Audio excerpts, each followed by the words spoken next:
Okay, so I was saying that history has taught us that one of the most beautiful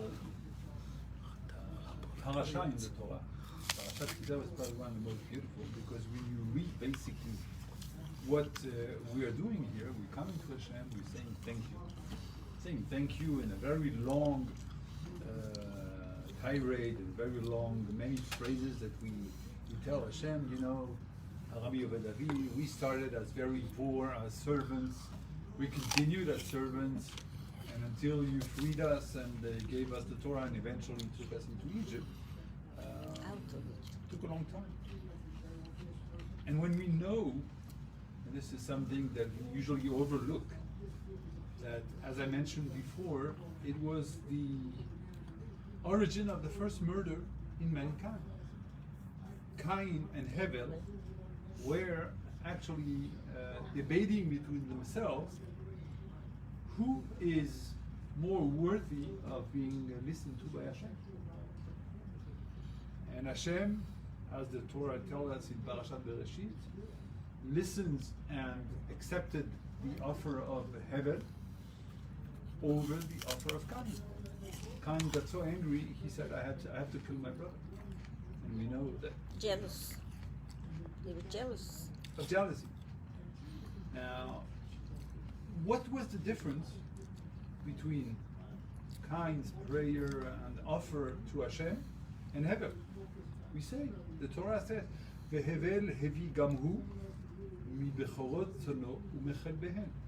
And Hevel brought from bechorot, bechor, which is bikurim, again the same word, first of his sheep and their grease, whatever. So he made something. He believed that Hashem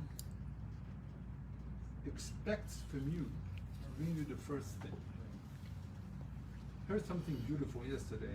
I visited a friend and a supporter of our foundation, and she told me that her son came to give her some money over a pair of tefillin that he was taking. So the mother told him, you know, you're having a hard time, maybe you can wait with this donation. So he told her, you know, Mom, it's not my money. It's yours. It's the money of Hashem. It's a 10% that I put aside. And this is exactly what this parasha tell us. It's a way of saying, you know, Hashem, thank you for what you give me. And the best way to say thank you, obviously, is to give the 10% of the first thing that I get. That's what I want to give to Hashem. And from there, I want to derive a little bit to one of the best reasons, one of the good reasons I'm here to sort of give a little insight about slichot. What is slichot? Everybody says, you know, we have all the very famous songs. We view that as the annual musical event. For some people, it has become really musical. For others, it's more recurring prayer on a daily basis. I would say between the Sephardim and the Ashkenazim, there is this difference that Ashkenazim try to make up as they do the first slichot, which are supposed to be this coming Motzei Shabbat tonight, this coming week. Yep. Very unfortunately, this year, probably like many other years, we will not be doing as we used to with a lot of people. We had a few events that we planned to do, musical events with slichot, and apparently it will not be happening. So slichot basically is sort of a catchback. It's like we've been living a whole year. One day coming to synagogue, 10 days not coming, 5 days not coming. And there we are, come Chodesh Elul, and we know that the month of Elul, we don't come to see Hashem and bring him something. He comes to us.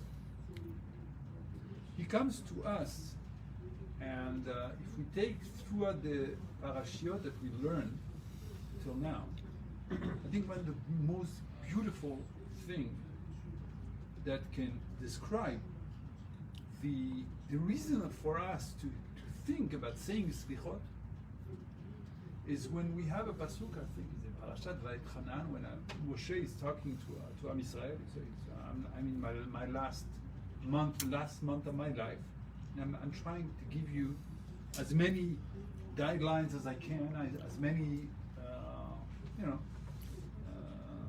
eitzot, counsel, as I can.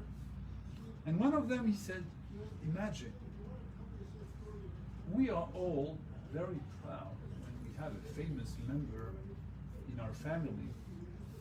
We all say, I'm close to this very guy.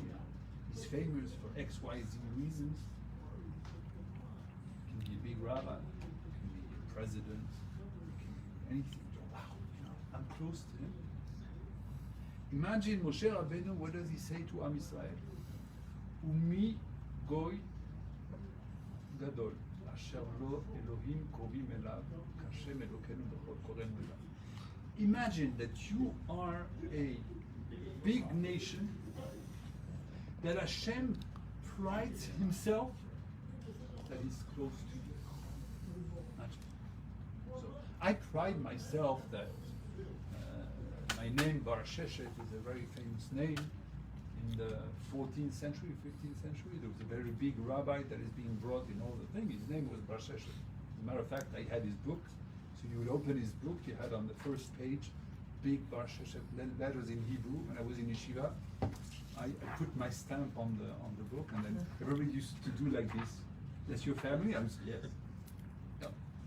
Obviously, we don't know how, but I say, so imagine, Hashem prides himself to be close to us. So why is Moshe Rabbeinu pointing that out? He says, are we worthy of this pride, of Hashem's pride? How can we become worthy of Hashem's pride? Now Hashem knows that He doesn't send us in the world to become tzaddikim. The Gemara tells us, if we have to make an account each and every one of us life, okay, ultimately the bottom line is better we don't come to this world, because we're not going to make it. We are probably not going to meet what's being expected for us, everybody at his own level. So why are we here?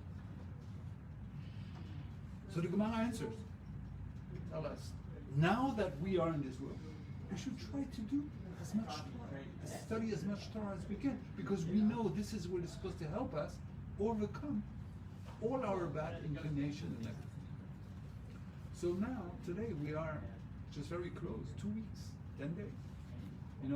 This year, Ashkenazi custom is to start that early. Usually, we start the Selichot, the Shabbat before Rosh Hashanah. That is, if you have at least 4 days of Selichot that are preceding, that are following this Shabbat, this Motzei Shabbat. Otherwise, we start already 10 days ago. So we still have like 10, 11, 12 days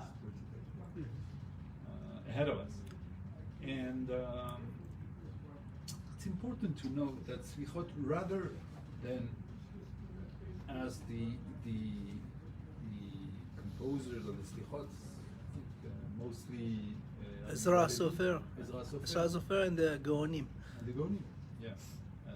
Ben Adam Alecha Nirdam Kum Kara Elokecha. Man, why are you still sleeping? Get up and pray to your God. It's a way to say, in the old days, the shamash, the helper in the synagogue, would come and knock on everybody's door. Everybody would live in the same area. Slichot, slichot. He wouldn't send a text at 6 a.m. talking about 2, 3 a.m. because that's when the slichot used to start.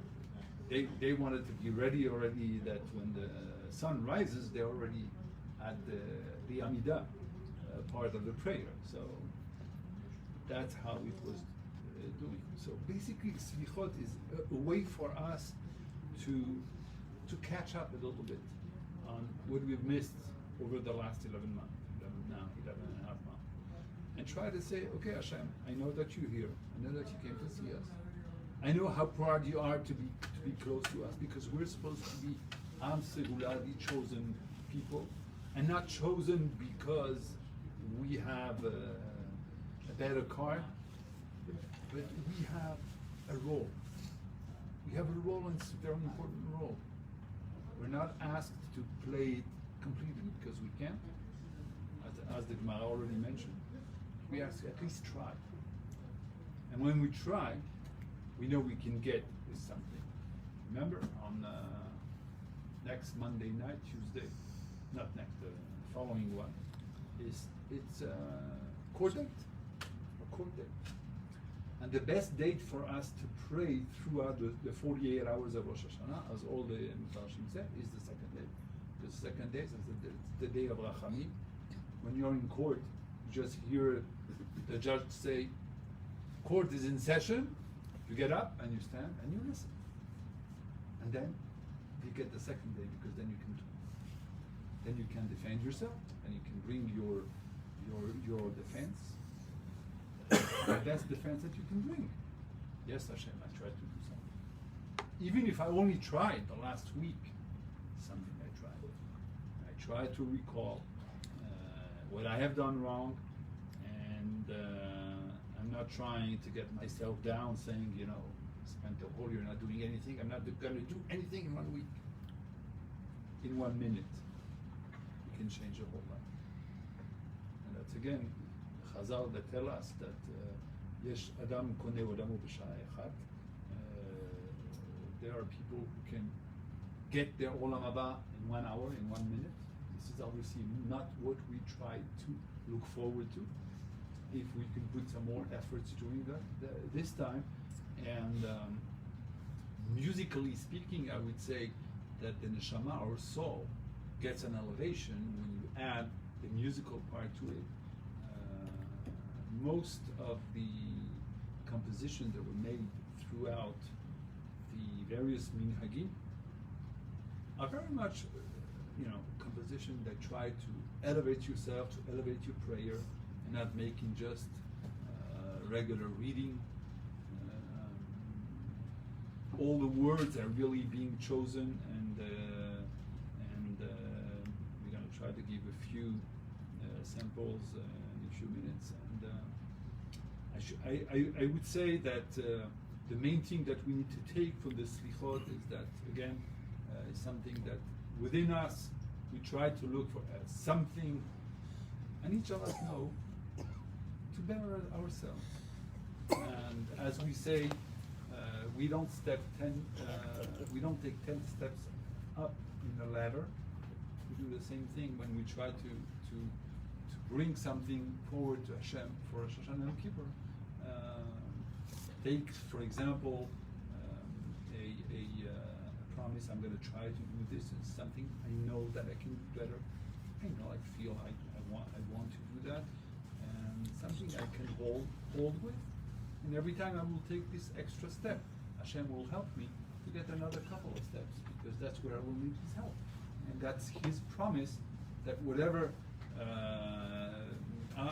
His goal is to see us doing the effort, and more so during this time of Elul, when we know that Hashem is here, is with us, and is expecting us, because He's coming to court.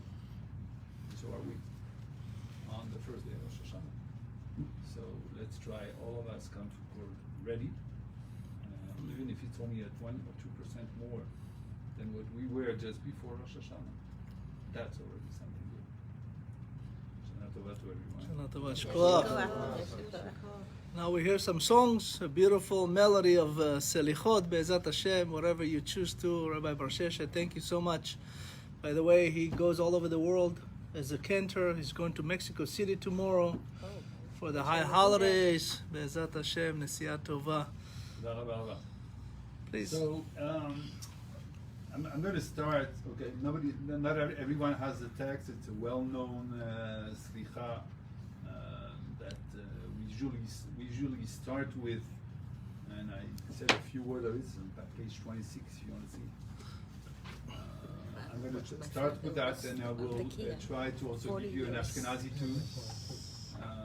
So, just to have a small translation, Ben Adam alecha nirdam, man, why do you sleep?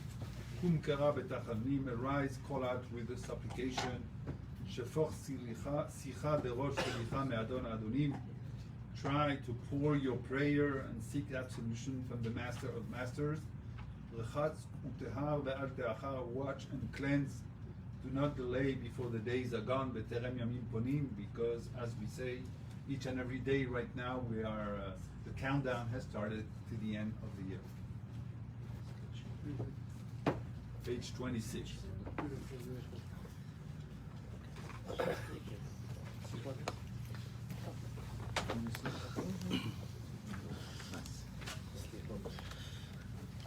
Ben Adam alecha nirdam, kum kera betachanunim, shefor sicha derosh semicha me'adon adonim, rechatzu tehar ve'al te'achar, beterem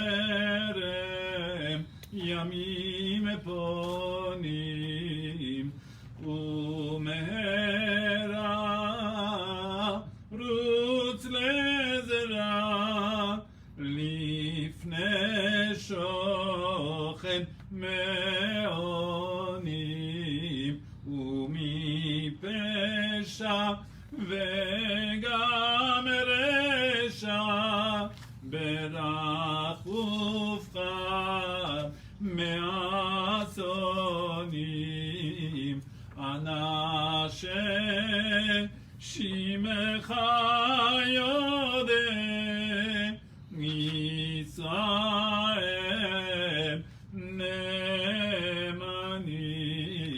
lecha Adonai hatzedakah, velanu boshet hapanim. We end with this portion, with this small phrase, which has a lot of meaning actually. Righteousness is with you, Hashem, and upon us is shame. So basically, are we here to judge God, or are we here to try to show Hashem, as we say in French, patte blanche? It's like we say, we are here, we're trying to get some extra pity from you. We say, no, actually, we know that Hashem is a right person. There are when Hashem decides that a person has to go, has to be punished, the punishment will come. Just that what we tell him, everything that is righteous for Hashem is righteous according to his level. As a matter of fact, we have a very famous midrash that tells us when Adam HaRishon sinned, so he told him, the day you will eat that fruit, you will die. So he was supposed to die the same day. So how come he lived 930 years? Because he was supposed to live 1,000 years. Then he lived 930 years because he gave 70 years to David HaMelech. Still, that's 929 years, 929 and I don't know, 364 days, too much.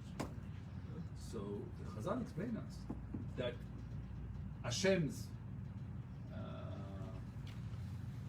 definition of a day is written in the Tehillim.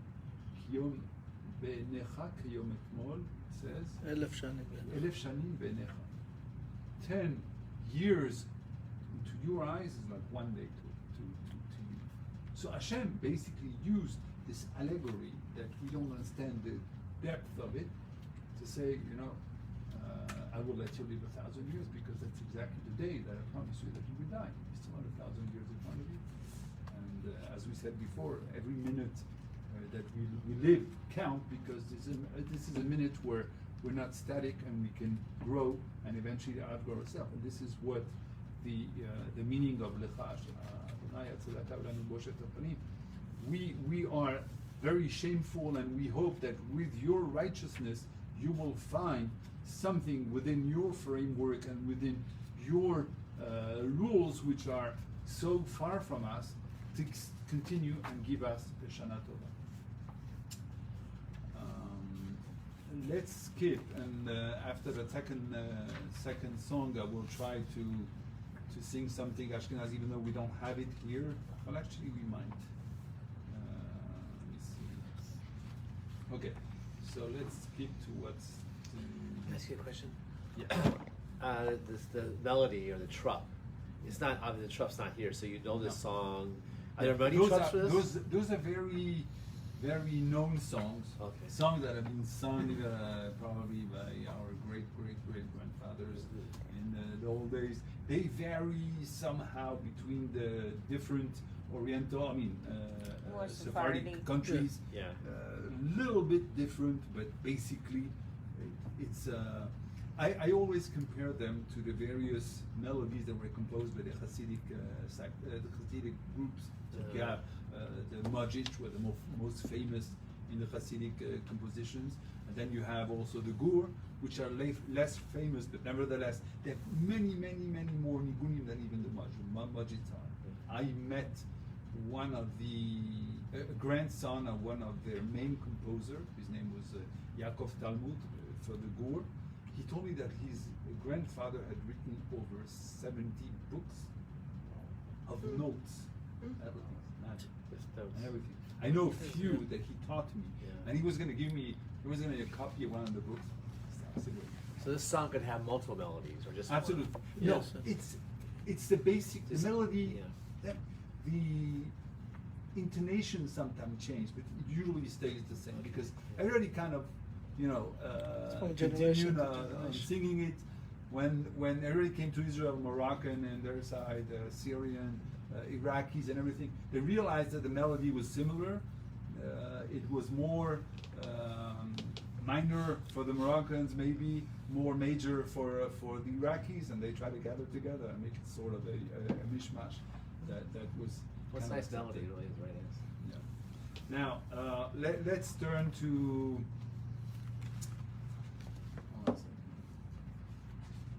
Which makam are most of these slichot? Which makam does it fall? Oh, okay. Well, you're asking me a tough question. I know. I'll tell you. I'll be very honest. I know nothing about makam. Makam is a very, very rich and very interesting. How should I say? Line of singing that was basically established many years back by the great rabbis. I heard from Rav Chacham Yosef that in the time of the Ben Ish Chai already, they were using the makam. Now makam, I don't know how we could translate. It's weekly musical lines. Basically, what they do is they start the Arvit of Shabbat with a certain. Their first Kaddish start on a certain musical line. They keep the musical line throughout all the prayer. Right. Those who really know makam today, even in the Sephardic community, very rare. Usually it's the halabis. No, the halab, even in halabi. I always tell them, especially in Mexico, I tell them, I argue with the person in charge from the main community in the synagogue. He said, "Yeah, come.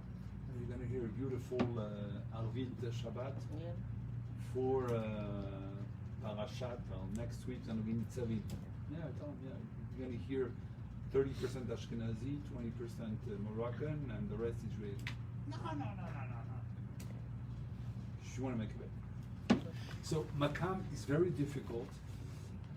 I have to admit that I never learned makam because I personally grew up with Ashkenazi. I have learned a lot of the Moroccan tunes, but I probably know 20% of it, if at all. makam is very, very difficult to know if you haven't grown with it. Those who really know it are what we call today the Paitan. So, which one do you want to sing? Aviolan? Is it I will go to the end, Shomer Israel. yeah, Shomer Yeah. Israel. So let's. It goes on page 145. Yeah. We're gonna sing the first one and then the last one, and I'm gonna try to sing you a different one than the one we sing normally here. One that has it's more Israeli and is used by various communities, and then the last one will come back to the regular tune. Shomer Israel, Israel, Shmor Sherit Israel, Israel, Ve'al Yovad Israel, Israel, Haomerim Bechol Yom, Shema Israel, Shomer Goy Meborach, Shemo Sherit Goy Meborach, Ve'al Yovad Goy Meborach, Haomerim Bechol Yom, Amen Yehi Shemei Rabba Mevarach. Shkoach. Beautiful. Now I'm going to give you a small Ashkenazi taste, something very Ashkenazi that was. I think we have it in the text here too, because it's sung on Aneinu. I think you might have heard it of Yoram at least once, because it has become a very, very famous. Let me see, where is Aneinu here? It should be on page 100. Yeah, page 93. 93, yeah. The middle of page 93. Aneinu Hashem, Aneinu, Aneinu Avinu, Aneinu, Aneinu Boreinu, Aneinu, Aneinu Goaleinu, Aneinu, Aneinu Dosheinu, Aneinu, Aneinu Ve'adar, Aneinu, Aneinu Vatik V'nechamot, Aneinu, Aneinu Zar Ve'yashar, Aneinu, la la la la la la la la la la la la la la la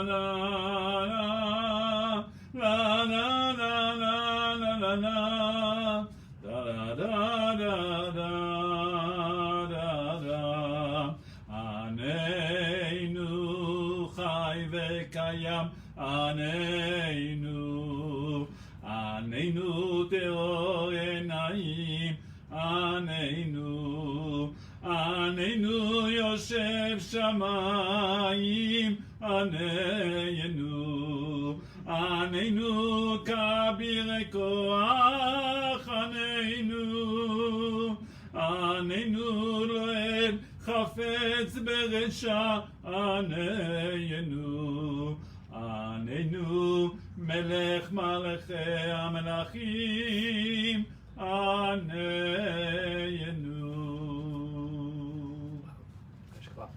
Very recent composition of the son of the famous singer Mordechai ben David. There's actually a composition of his grandfather, whom I had the honor to sing with some 40 years ago at a wedding. He had an incredible voice. The father of Mordechai ben David, the famous famous singer. Was a big chazan, probably for 70 years. And where did you sing this at this wedding? What wedding? In New York City or was it Israel? New York City. I was invited to a friend who actually got married to a cousin of the family. Wow. Thank you so much. Any questions on Slichot? I know you had a long day, so thank you, Rabbi BarChichat. Really, really appreciate it. God bless you. Thank you all for coming. Gmar Chatima Tova and Shana Tova. Shana Tova to everyone. Shana Tova.